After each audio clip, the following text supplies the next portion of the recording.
sobatku semuanya. Salam sukses untuk Anda dimanapun saat ini Anda berada.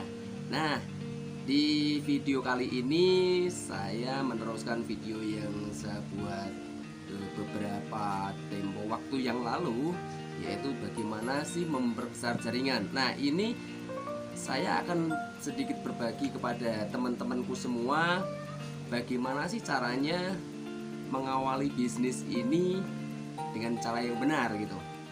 Nah, ada 7 langkah sukses bersama Keling yang harus Anda lakukan.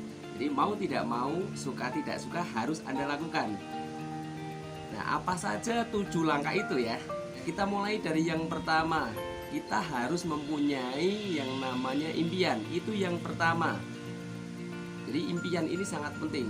Impian itu sama dengan tujuan atau cita-cita. Jadi pertama yang paling penting adalah impian. Yang kedua, itu kita harus menjadi pemakai produk dari usaha yang kita lakukan. Nah, kita pakai produk. Yang ketiga, langkah yang ketiga yaitu dengan cara kita membuat daftar nama. Siapa saja daftar nama itu? Daftar nama itu adalah orang-orang yang kita kenal, orang-orang yang juga mengenal kita. Itu kita list, kita tulis di dalam sebuah buku yang dinamakan buku daftar nama. Langkah berikutnya yaitu langkah yang keempat setelah kita menuliskan daftar nama adalah kita undang.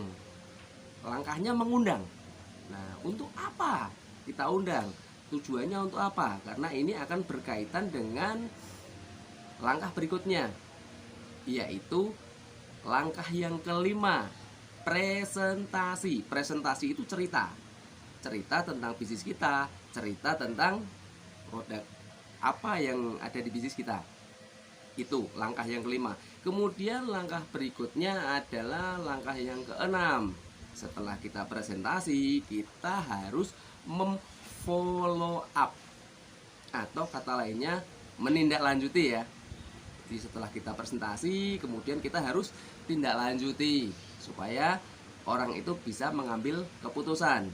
Nah, setelah kita tindak lanjuti, langkah berikutnya apa? Kita harus menggunakan langkah yang ketujuh ini. Langkah yang ketujuh itu adalah menggunakan yang namanya alat bantu. Alat bantunya apa saja? Yang pertama, alat bantunya buku. Tentunya buku-buku positif yang mendukung usaha-usaha kita, yang mendukung dari bisnis kita. Buku positif. Alat bantu berikutnya apalagi? Kaset atau audio, yang itu kita bisa dengarkan setiap hari, sehingga kita setiap hari itu akan mendapatkan input positif. Bisa audio teknik, bisa audio tentang kesehatan, tentang produk-produk kita. Nah, alat bantu berikutnya apa? Pertemuan.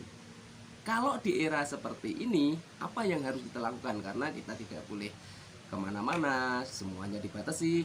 Itu kita bisa menggunakan pertemuan secara online yang dipromosikan oleh perusahaan. Jadi kita wajib menggunakan itu supaya kita bisa sukses di bisnis ini. Jadi hanya 7 langkah ya. Tadi yang kita sebutkan adalah ada 7 langkah. Nah, untuk membahas satu persatu, jadi tetap stay tune di channel saya. Sampai ketemu di video berikutnya. Sukses untuk Anda.